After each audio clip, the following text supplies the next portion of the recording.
போய் ராகவ பார்க்குறாங்க. அப்போ ராகவ் வந்து என்ன ஜெயிலுன்னு சொல்லிட்ட. இப்போ வந்து பார்த்தியா என்ன ஜெயிலே வந்து போட்டுட்ட. இப்போ உனக்கு சந்தோஷமா அப்படி சொல்கிறாரு. ஏங்க இப்படிலாம் பேசுகிறீங்க, நான் நினச்சி கூட பார்க்கல இப்படி ஆகும்னு சொல்லிட்டு தயவுசெய்து என்னை நம்புங்க அப்படின்றாங்க. உன்னை நம்பினா என்ன நம்பலைன்னா என்ன, ஆக மொத்தத்தில் நீ வேலை கரெக்டாக முடிச்சிட்டல, என்னை ஜெயிலுக்கு அனுப்பிச்சிட்டல, இப்போ சந்தோஷம் தானே உனக்கு அப்படின்னோடனே ஏன் இப்படிலாம் பேசுகிறீங்க, நான் அப்படிலாம் கூட யோசிக்கல. எங்கள் குட்டி பாஸ் வந்து லைஃப்பில் முன்னுக்கு வரணும், அவர் வந்து உங்களுக்கு சர்ப்ரைஸாக இதை பண்ணி கொடுக்கணும் அப்படின்னு நான் நினச்சேனே தவிர மற்றபடி வேறு எதுவுமே நினைக்கல.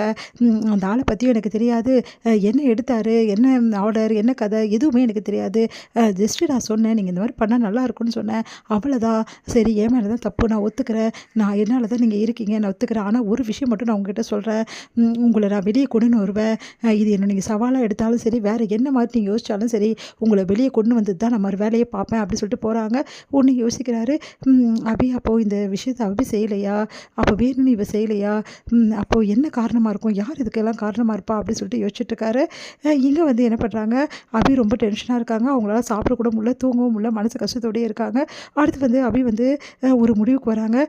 எப்படியாவது வந்து ராகவ் அவரை வந்து வெளியே எடுத்துகிட்டு வரணும், கண்டிப்பாக வந்து வெளியே எடுத்துகிட்டு வந்தே ஆகணும், அவர் உள்ளே இருக்கக்கூடாது ராக்கி பாய் அப்படின்னு சொல்லிட்டு யோசிக்கிறாங்க. இங்கே அபி என்ன பண்ணுறாங்க, ஒரு இடத்துக்கு வராங்க. அப்போ கரெக்டாக வந்துட்டு இருக்கும்போது திடீர்னு வந்து அவங்களோட அந்த ஜுவல்ஸ் கீழே விழுந்ததுமா, இங்கே பாருமா ஜுவல்ஸ் கீழே விழுந்து எடுமா அப்படின்னு ஒருத்தர் சொல்கிறாரு. பார்த்தா அதே ஆள், இதை பார்த்துட்டு இந்த ஆள் தானே அன்றைக்கி நம்மளுக்கு ஆர்டர் கொடுத்து ஏமாற்றணும், என்னை விடவே கூடாதுன்னு சொல்லிட்டு அபி விரட்டி போகிறாங்க. பார்த்தா வந்து வண்டி போயிடுது. அபி வந்து அந்த வண்டி நோட் பண்ணுறாங்க, இந்த வண்டியை நம்ம எங்கே பார்த்தாலும் விடக்கூடாது, இது ஏதாவது பண்ணணும் அப்படின்னு சொல்லிட்டு ஸ்டேஷனில் போய் சொல்கிறாங்க. இந்த மாதிரி அந்த ஆளை நான் பார்த்தேன், அந்த ஆள் வந்து தயவுசெய்து கம்ப்ளைண்ட் எடுத்துக்கோங்க, அந்த ஆள் மேலே, அந்த ஆள் தான் இதுக்கெல்லாம் காரணம், இவர் காரணமே கிடையாது அப்படின்னா, அதெல்லாம் எங்களால் முடியாதுமா, நீ சொன்னதெல்லாம் நான் கேட்க முடியாது, அவரை விடவும் முடியாதுன்றாங்க. அதனால் அபி செமையாக டென்ஷன் ஆகிடுறாங்க. அவரை விடுற வரைக்கும் இந்த இடத்த விட்டு நான் போகவே மாட்டேன் அப்படின்னு சொல்லிட்டு அபி வந்து ஸ்டேஷன் வெளியே உட்காந்துடுறாங்க. போராட்டம் நடத்துகிறாங்க. அப்போ கரெக்டாக வந்து மீடியாஸ்லாம் வந்துடுறாங்க. என்னாச்சுங்க அப்படின்னு நாங்கள் அவ்வளோ சொல்கிறாங்க. அவர் மேலே வேணும்னே வந்து குற்றத்தை சுமத்தவே பார்க்குறாங்களே தவிர இதில் என்ன நியாயம் இருக்குது, என்ன தர்மம் இருக்குது அதுன்னு பார்க்க மாட்டேங்கிறாங்க. ஒருத்தர் மேலே வந்து பழி சுமத்தி போட்டால் அவ்வளோதானா, அவங்களுக்கு ரெண்டு பக்கம் இருக்குது, அதை பார்க்கவே மாட்டாங்களா, நாங்கள் இவ்வளோ சொல்கிறோம்ல, ஒருத்தர் தான் எங்களை ஏமாத்திருக்காரு, இந்த கேஸை எடுத்து பண்ணான்னா உங்களுக்கு ஏன் பண்ண மாட்டேங்கிறேன், அவர் விடுதலை பண்ணுற வரைக்கும் நான் ஓயவே மாட்டேன் அப்படின்னு கொடுத்து பயங்கரமாக வந்து ஆர்ப்பாட்டம் பண்ணுறாங்க. அந்த டைமில் கரெக்டாக மீடியாவும் கவர் ஆனதால் போலீஸ் வேறு வழி இல்லாமல் சரி உங்களுக்கு என்ன தான் பிரச்சனை, இங்கே பாருங்கள் இந்த ஆளோட நான் நம்பரை தரேன், காரோட நம்பர், அந்த ஆளை நீங்கள் கண்டுபிடிச்சி எனக்கு கொடுக்கணும், அந்த ஆள் எங்கே போகிறேன், என்ன டீட்டெயில்ஸ் எல்லாம் வேணும், இப்போ என்ன உங்களுக்கு நீங்கள் சொல்கிற வேலையெல்லாம் செய்யறதுக்கு ஒரு ஆள் வேணும் அவ்வளோதானே, எங்கள் டிபார்ட்மெண்ட்டில் ஒரு ஆள் இருக்கார், நீங்கள் அவரை போய் பாருங்கள், கண்டிப்பாக அவங்களுக்கு தேவையான செஞ்சு கொடுப்பார், போதுமா அப்படின்னோடனே சரிங்க ரொம்ப நன்றி, நான் கண்டிப்பாக நிரூபிப்பேன், அவர் வெளியே எடுத்துகிட்டு வருவேன் சொல்லிட்டு அபி போகிறாங்க. கிட்ட அந்த காரை பற்றி டீட்டெயிலாம் கேட்டு வந்து அபியை வந்து போகிறாங்க. பார்த்தா அவரை கண்டுபிடிக்க முடியல, என்ன பண்ணுன்னு தெரியாமல் அபி தவிக்கிறாங்க.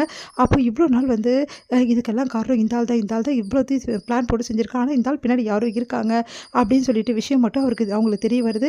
ஒன்று யோசிக்கிறாங்க. ராகு வந்து சந்திக்கிறாங்க. உங்களுக்கு யார் மேலே சந்தேகம் இருக்கா, தயவுசெய்து சொல்லுங்கள், ப்ளீஸுங்க தயவுசெய்து சொல்லுங்கன்னு.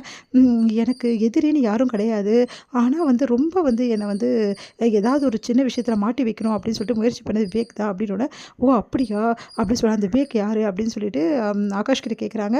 ஆகாஷ் வந்து அந்த விவேக் ரொம்ப நாளாவே தொல்லை கொடுத்துட்ருக்கான் அப்படின்னா, அப்போது இதுக்கு பின்னாடி இந்த விவேக் தான் இருக்கான், விவேக்குக்கும் அந்த ஆளுக்கும் ஏதோ சம்மந்தம் இருக்குது, இது நம்ம நிரூபிச்சிட்டோமா கண்டிப்பாக வந்து நம்ம வெளியே வந்து அழைச்சிட்டு வந்துடலாம் குட்டி பாஸ் அவரை அப்படின்றாங்க.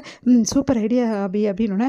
இப்போ அந்த ஆளை கண்டுபிடிச்சா எல்லா உண்மையும் தெரியும், அப்போ கண்டிப்பாக அந்த ஆள் பின்னாடி விவேக் தான் இருக்கான்னு நம்ம நிரூபிச்சிடலாம், அப்புறம் என்ன கண்டிப்பாக இவரை வெளியே எடுத்துகிட்டு வந்துடலாம் அப்படின்னு சொல்லிட்டு முயற்சி பண்ணுறாங்க. வந்து விவேக்கை தேடி விவேக்கோட ஆஃபீஸ்க்கு வந்து போகிறாங்க. அங்கே போகும்போது கரெக்டாக வந்து அந்த ஆள் அவங்க வெர்டின் போட அந்த ஆள் வந்து மித்ரன் வந்து அங்கே இருக்கார். அதை பார்த்து அப்படியே அதிர்ச்சி அடைகிறாங்க. இவங்க ரெண்டு பேருமா, இந்த மித்ரன் இப்படி இங்கே வந்தார் அப்படின்னு சொல்லிட்டு யோசிச்சுட்டே போகிறாங்க.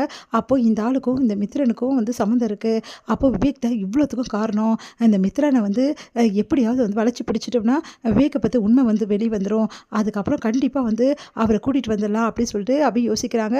உடனே இந்த விஷயத்தை எல்லாம் ஆகாஷ் கிட்ட சொல்கிறாங்க. அப்படி சூப்பர் அபி, இந்த விஷயம் கரெக்டு தான், ஆனால் வந்து இப்போ இவனை எப்படி கண்டுபிடிக்கிறது அப்படின்னா, கண்டிப்பாக இவனை பற்றி டீட்டெயில்ஸ் எல்லாமே அந்த விவேக்கு தெரிஞ்சிருக்கும், இவன் எங்கே இருக்கான் என்ன பண்ணுறான் அப்படின்னு சொல்லிட்டு விவேக்கு தெரியாமல் அவங்க ஆஃபீஸில் நம்ம விசாரிக்கணும், அப்போ கண்டிப்பாக அவனை பிடிச்சிடலாம் அப்படின்னோடனே அபி சூப்பர் ஐடியா அபி அப்படின்னு சொல்லிட்டு சந்தோஷப்படுறாரு நம்ம ஆகாஷ். இதர் முடியுது.